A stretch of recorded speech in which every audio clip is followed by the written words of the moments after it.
నమస్కారం అండి. నా పేరు పివియు శంకర్. నేను ఒక soft skills trainer and motivational speaker నండి. ఇప్పుడు డిస్కస్ చేసే టాపిక్ వచ్చి సెల్ఫ్ ఇంట్రొడక్షన్. ప్రతి ఇంటర్వ్యూలో మీరు మీ గురించి చెప్పాలి.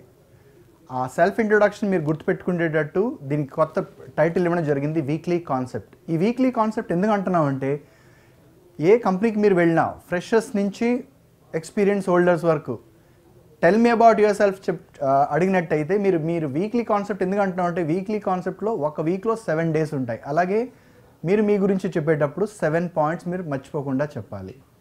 Number 1, your name. మీరు పేరు చెప్పాలి, మీ పేరు. What is your exact name. Number 2 is P stands for your place.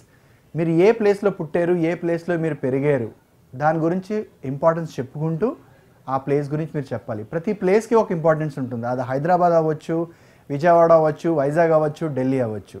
So రెండో కాన్సెప్ట్ వచ్చేసి ప్లేస్. మూడో ఆల్ఫాబెట్ వచ్చి క్వాలిఫికేషన్ అండి. ఈ ప్రజెంట్ మార్కెట్లో ఏంటంటే అందరూ విద్యార్థులు అందరూ గ్రాడ్యుయేషన్, పోస్ట్ గ్రాడ్యుయేషన్ అందరూ చేస్తున్నారు. సో మీరు క్వాలిఫికేషన్ చెప్పేటప్పుడు మీ గ్రాడ్యుయేషన్, దాని స్పెషలైజేషన్, దేంట్లో స్పెషలైజేషన్ చేశారు, ఏ యూనివర్సిటీ నుంచి చేశారు, ఏ సంవత్సరంలో చేశారు, దెన్ ఐ డిటర్మైన్డ్ ఆ పదం మీరు వాడాలి. దాని తర్వాత మీరు మీ పీజీ గురించి చెప్పండి. మీరు మాస్టర్స్ దేంట్లో చేశారు, ఎంటెక్ చేశారా, ఏ ఇయర్లో చేశారు, ఏ స్పెషలైజేషన్ చేశారు, ఏ యూనివర్సిటీ నుంచి చేశారు. మూడో పాయింట్. నాలుగో పాయింట్ వచ్చి father. F for father. My father ఈ శ్రీ. అతను ఫార్మరా, సక్సెస్ఫుల్ బిజినెస్ మ్యానా, గవర్నమెంట్ సర్వెంటా, రిటైర్డా అనుకోకుండా ఇఫ్ ఫాదర్ లేనట్టయితే మై ఫాదర్ ఈజ్ లేట్ అంటే మీకు క్లియర్గా ఉంటుంది. ఐదో పాయింట్ వచ్చి M for your mother. My mother is Shrimati. Shrimati అని చెప్పి వర్కింగా, నాన్ వర్కింగా, టీచరా, గవర్నమెంట్ సర్వెంటా, ఫార్మరా, ఎంటర్ప్రినరా, ఇవన్నీ కాకపోతే my mother is a sweet home maker. ఐదో పాయింట్ వచ్చి మీ మదర్. ఆరో పాయింట్ వచ్చి మీ హాబీస్. మీరు ఫ్రీ టైంలో మీరు ఏం చేయదలుచుకున్నారు, సింగింగా, డాన్సింగా, కుకింగా, సోషల్ సర్వీసా, అవన్నీ మీరు చెప్పాలి. 7th పాయింట్ చాలా important point.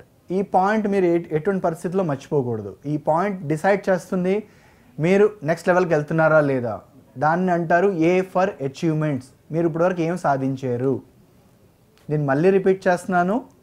N for name first point, P for place, Q for qualification number 3, 4th F for father, 5th M for mother, 6th point H for hobbies, and 7th point వచ్చి achievements.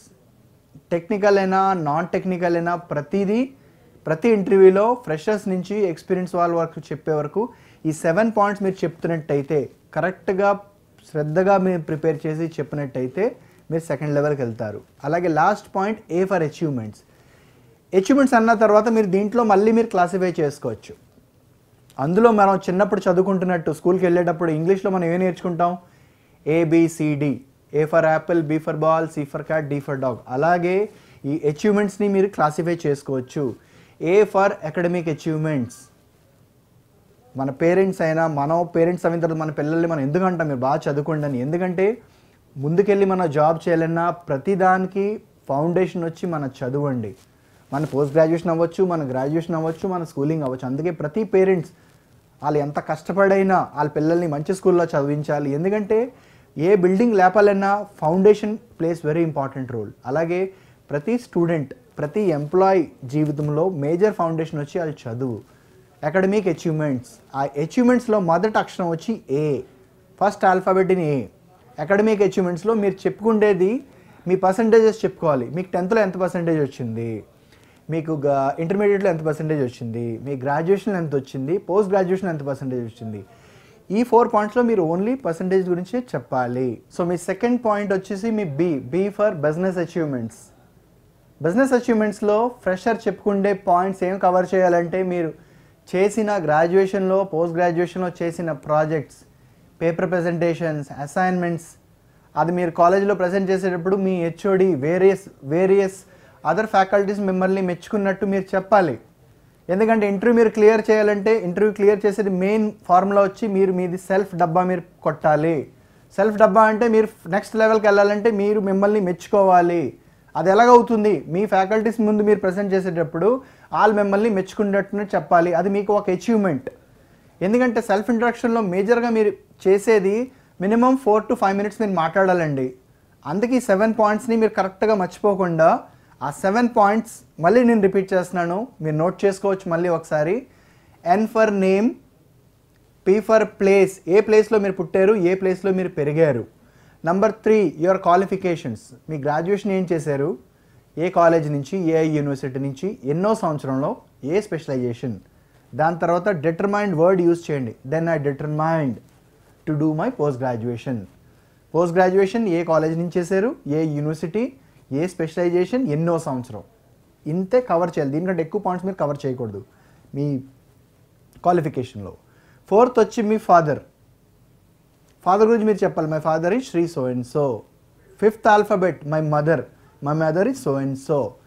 6th is your hobbies and 7th is achievements. అచీవ్మెంట్స్లో మీకు sub categories ఉన్నాయి మళ్ళీ. A for academic achievements, మీ 10th క్లాస్లో, ఇంటర్మీడియట్లో, post గ్రాడ్యుయేషన్లో మీకు వచ్చిన పర్సంటేజెస్ గురించి మీరు చెప్పాలి. Second B for business achievements, మీ ఫ్రెషర్ అయితే మీ ప్రాజెక్ట్స్ గురించి మీరు చెప్పుకోవాలి, అసైన్మెంట్స్ గురించి మీరు చెప్పుకోవాలి, మీరు చేసిన పేపర్ ప్రజెంటేషన్స్ అయినా థిసిస్ అయినా దాని గురించి మీరు చెప్పుకోండి. While presenting in front of HOD and faculties వాళ్ళు మమ్మల్ని అప్రిషియేట్ చేయడం జరిగింది. Based on the methodology, based on the objectives, based on the suggestions, recommendations which are part of your project. Number 3rd వచ్చి ABC తోటి cultural achievements. ప్రతి student స్కూల్కి వెళ్ళిన తర్వాత వాళ్ళు చదువుకుంటే ఉంటారు స్కూల్స్లో, క్లాస్ 1, క్లాస్ 2 నుంచి. కానీ చదువుతో తప్ప ప్రతి స్కూల్లో గేమ్స్ని చాలా ప్రమోట్ చేస్తారు. అది అవుట్డోర్ గేమ్స్ అవ్వచ్చు, ఇండోర్ గేమ్స్ అవ్వచ్చు, ప్లాంటేషన్ క్యాంప్స్ అవ్వచ్చు, బ్లడ్ డొనేషన్ క్యాంప్స్ అవ్వచ్చు, NSS అవ్వచ్చు, NCC అవ్వచ్చు. సో పేరెంట్స్ ఓన్లీ ఎడ్యుకేషన్స్ని ప్రమోట్ చేయకుండా ఎడ్యుకేషన్ తోటి మీరు మీ పిల్లల్ని రకరకాల ప్రాజెక్ట్స్, అసైన్మెంట్స్ సైడ్ ప్రమోట్ చేయాలి. అలాగే ఓన్లీ చదువుకుంటే సరిపోదు.